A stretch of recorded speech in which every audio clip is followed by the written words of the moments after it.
she was becoming popular. Her career in the music industry is about to launch. You know, it was really up. And there were record companies beginning to get her. And then all of a sudden, her husband, Mark, was diagnosed with a brain cancer. And that has to stop. The record label deals has to stop. The career has to stop. Everything has to stop in order for her to minister and to help her husband, who was just recently diagnosed with brain cancer. And in the background in all of these things, she wrote blessings. And some of us might be asking, how could there be a blessing when my husband was diagnosed with a brain cancer? How is it blessing? After she survived the surgery, that half of her brain activity is no longer functioning. How could be a blessing for the rest of his life? He will need help. How could be a blessing? A beautiful reminder to all of us this morning that we have to be grateful, not because of the things that we received, but because of the hope we have in the Lord Jesus Christ. Thanksgiving will be different if our focus is in thanking God. And that's basically the theme of Deuteronomy. When you come to a land flowing with milk and honey, when you build your wealth and settle in amazing houses, when you have received your promotion and you have earned so much, Moses said, do not forget your God. Now, Thanksgiving is, next week, and Thanksgiving, I think, is one of the forgotten holidays. Years ago, we didn't see anything Christmas until after Thanksgiving. But now, remember the Christmas songs? They don't play it before Thanksgiving. They play Christmas songs after Thanksgiving or within the week of Thanksgiving. Now they started playing Christmas songs almost at the beginning of November. They're psyching up commercialism. They're psyching up people. Years ago, we didn't see anything Christmas until Thanksgiving. Now the attention on Christmas starts after Halloween. And years past, Black Friday didn't start. Black Friday didn't start. What's that? There is a rule in the church, if your phone rings during my sermon, I'm just kidding. Okay. There were years, Black Friday starts on a Friday. Remember that? It doesn't start on Thanksgiving Day, not on a Thursday, because people are supposed to be thanking God, gathering with families and all these things. But no. Now, Black Friday starts Thanksgiving Day. Now you can get your crazy shopping on Thanksgiving Day. Commercially, we have moved from Halloween to Christmas, passing over Thanksgiving. Okay. But that's why the theme of the message is remember Thanksgiving. In the passage here, verse 10, it says here, when you have eaten and are satisfied, praise the Lord your God for the good land He has given you. Be careful that you do not forget the Lord your God, failing to observe His commands, His laws, and His decrees, and I'm going to give you this day. My goodness. This was written almost 4,000 or 5,000 years ago. When you reach this land and you have eaten and satisfied, never forget your God. I'd like for us to remember, be aware of the things that gets in the way. As we celebrate Thanksgiving, as we prepare our hearts for Thanksgiving, there are a lot of things that bothers us. And I want you to be aware of the things that can really remove our spirit into thanking God. Now, not necessarily in order of importance, but I just throw it so we can all be reminded. Number one is, sometimes we are just so busy with food. Okay, admit it. We're so busy with food. Food, it's so ironic because after this we're going to eat a lot. But I have to remind, sometimes we focus so much on the food that we forget the real meaning of Thanksgiving. We are so much stressed out of what food to prepare. We are lining up in all of these things that we forget to be thankful. Proverbs speaks about food. Better a dry crust with peace and quiet than a house full of feasting with strife. Just remember the video. They have so much in their table, but they forget to thank God. Better a small serving of vegetables with love than a fattened calf with hatred. Rather to be simple, rather than to be in a place when there is hatred. Food, okay? Remember, food is a blessing, but we don't have to stress out ourselves with food. Number two, ano pa kaya? What else can add stress to the celebration of Thanksgiving? Any idea? Starts with the letter S. Shopping. Wow, shopping. Wow, galing niyo ha. Shopping talaga ha. Talaga. Shopping talaga. When we look at the Best Buy ads, the Black Friday, Walmart, Target, Kohl's, and all these things. Now we are so consumed with shopping. Thank you for all of the blessings from the bottom of my heart, but now I'm off to my Thanksgiving shopping to fill my shopping cart. Wow. So we're so consumed with the essence of shopping. Okay. So food, shopping. I think some of you here, but another thing that we have to be aware of is football. Wow.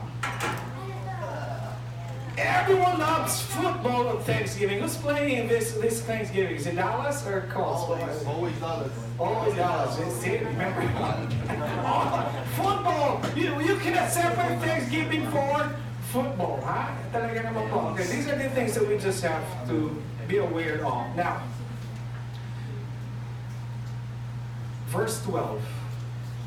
Otherwise, when you eat and are satisfied, when you build fine houses and settle down, and when your herds and flocks grow large, and your silver and gold increase, and all you have is multiplied, then your heart will become proud, and you will forget the Lord your God. We brought you out of Egypt, out of the land of slavery. I repeat, it's not a question that we will be blessed. That's already given. Sons and daughters of the Almighty King will be blessed. We will be blessed. That's already given. Your work, you will be blessed in your work.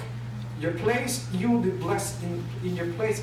There is already a given that once we are in the Lord, that we will be blessed. The message is, do not forget the Lord your God. Do not forget the Lord your God. When we are blessed, when we are blessed so much, I think I saw this somewhere in the social media. When we are blessed, we don't lift our status of living. We lift our giving instead. Okay?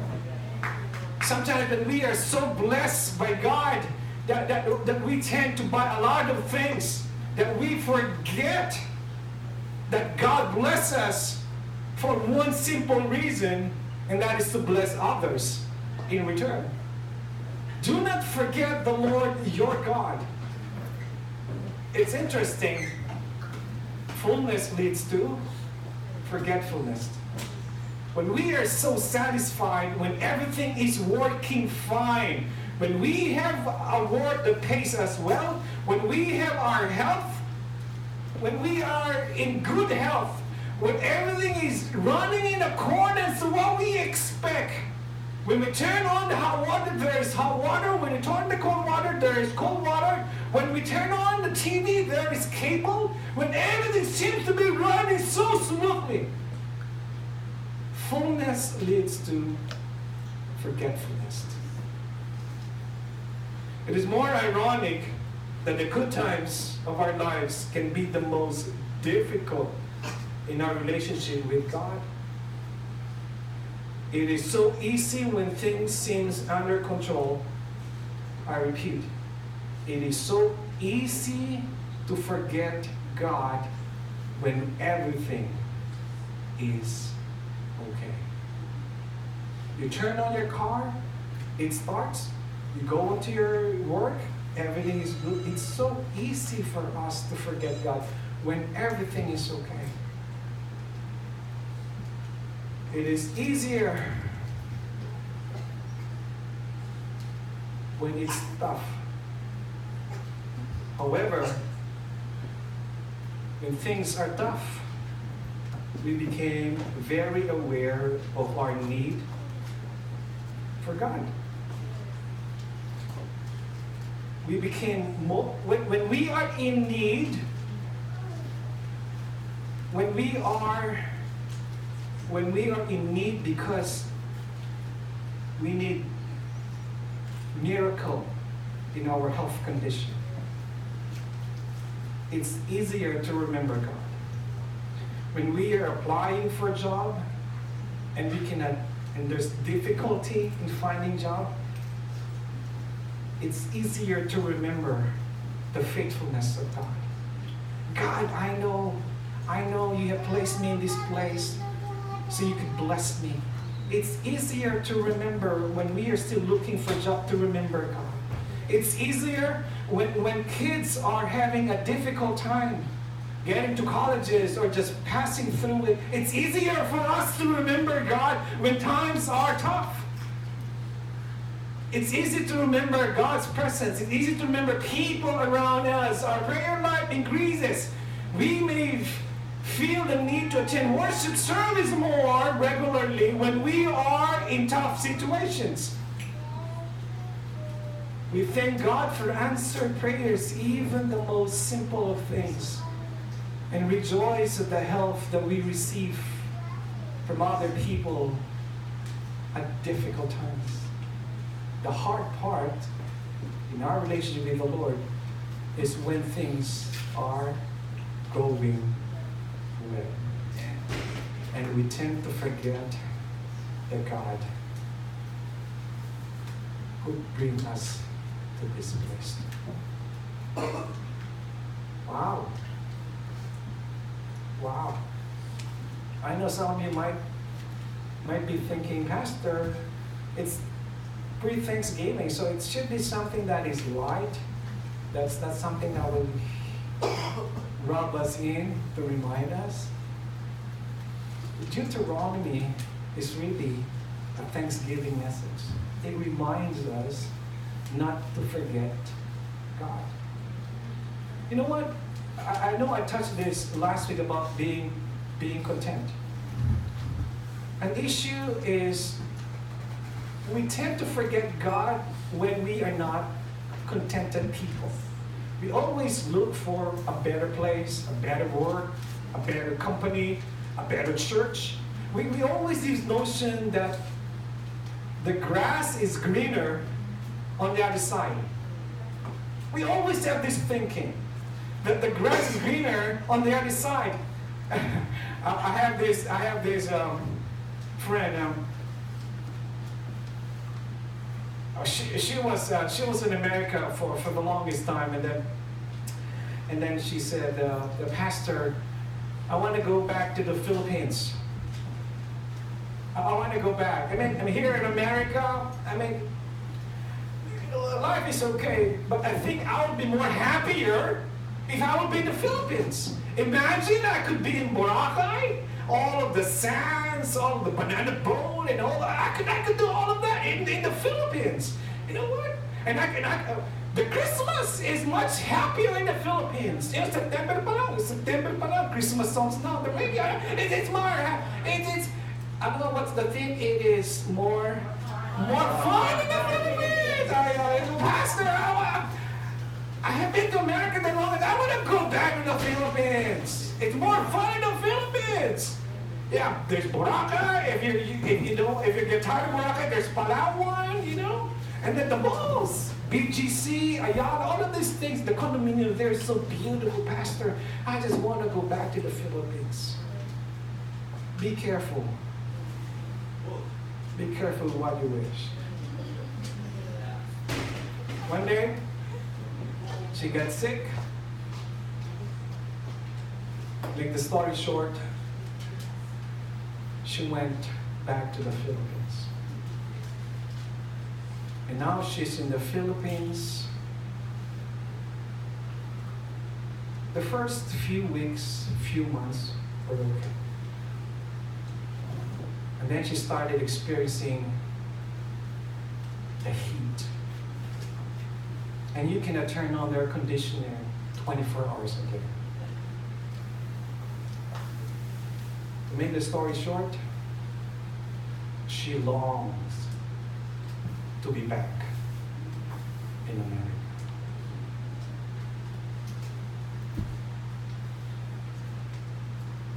Church, the Bible is very clear. You bloom where God plants you. If God's will is for you in the Philippines, then you be satisfied and you bloom also there. But if God's will is for you to be in this place, then be content where God puts you. Contentment is remembering who God is. And the last is this. Verse 16, He gave you manna to eat in the wilderness, something your ancestors have never known, to humble and test you, so that in the end it might go well with you. You may say to yourself, my power and the strength of my hands have produced this wealth for me. Remember, when I was reading I was just, remember this. When they were in the desert, they were so dependent with God. Everything is, God help us. When there were snakes around them, and people were dying because of snake bites and poison, God says, just look upon this. Remember, they put this like a serpent altar. You look at that, and you will be healed. God says, if you've been bitten by a rattlesnake or whatever kind of snake, you just look at that altar and you will be healed. When they were so thirsty, water just came out of the rock. In the middle of a desert, there's so much water. Every morning, there's manna to eat. That will last them for the entire day.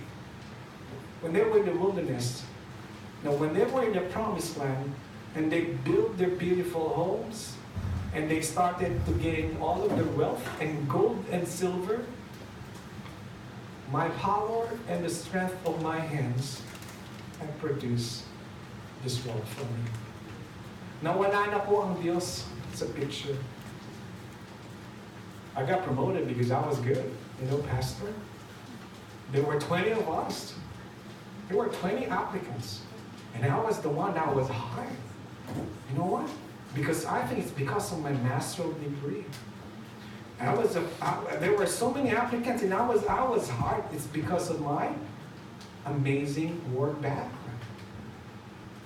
What's the commonality in all of these answers? It's I, me, myself. When you go through blessings, remember to give God the glory. You think you were in that job because you finished master's or PhD? There's about 1 million Americans who also has master's degree and PhD. And why is it that it was you by the grace of God? It was the grace of God. Remember the Lord your God, for it is He who gives you the ability to produce wealth, and so confirms this covenant, which is word to your ancestor, as it is today. The last point I'd like for us to remember is this. Thankfulness is the antidote to forgetting God. You'll never forget God if you are thankful. Be thankful, and that is the antidote to forgetting God. Thankful people are always closer to God. Because when we are thankful, we are always reminded of the goodness of God. Even in the worst situation, even in the most difficult people. That's why I'm telling you, be intentional. You look for something that is worthy to be thankful. Being thankful, giving thanks, nurture our relationship with God. Knocks down our pride and enable us to walk humbly before God and others. Being thankful align us with our relationship with the Lord. When we are thankful, it just humbles ourselves.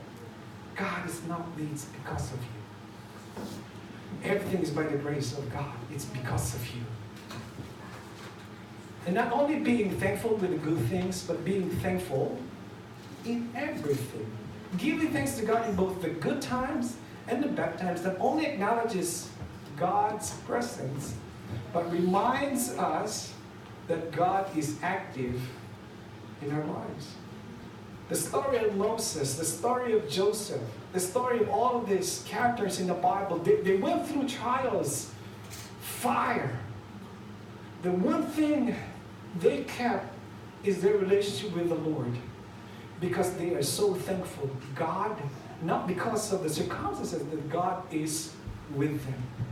So church, the only time we could be thankful is if we remind ourselves, oh, I know, God, you allowed this person to come into my life, even though this person is very difficult.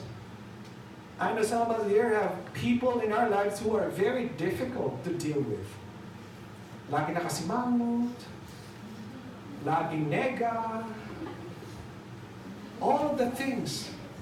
You know what? When God brought these people into our lives, you have to be thankful, because you know what? God is working either in your life or in that person's life. In both ways, God is in control. Reminds us that God is in control. Any idea when the Thanksgiving started in America? I know this was started when the Pilgrims, remember those? But officially, when did America officially launch Thanksgiving on the last Thursday of November? History.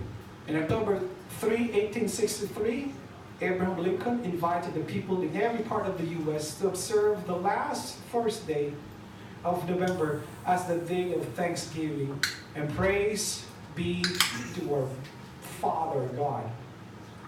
However, October 3, 1863 is a civil war. In the middle of a civil war, when hundreds and thousands of people are dying, when families are separated from their loved ones, when horrors of war are encroaching into the neighborhoods. At the worst time of the nation, the president proclaimed the last Thursday of November will be Thanksgiving Day. What was he thinking? How could you be thankful when food is scarce because of war? We cannot trade, we cannot move food and services because of war. How could you be thankful in the middle of a war? How could you be thankful when my father just died of the war, or my brother and my son just died of the war? How could we be thankful? This is the awful time to be thankful. Out of the wisdom, Abraham Lincoln declares in October 3, 1863, the last Thursday will be Thanksgiving, because he wants to remind people to look beyond what's happening. That there is a God who will always take care of America. Thanksgiving was not brought up because everything is good. Thanksgiving was not brought up because everyone has jobs and people are rushing to buy homes and shopping. Thanksgiving was inaugurated in the middle of a civil war to remind us that there is a God who will always bless us. That there is always a time to look beyond our present situation and to remind us that there is a God who always takes care of us. And all God's people say,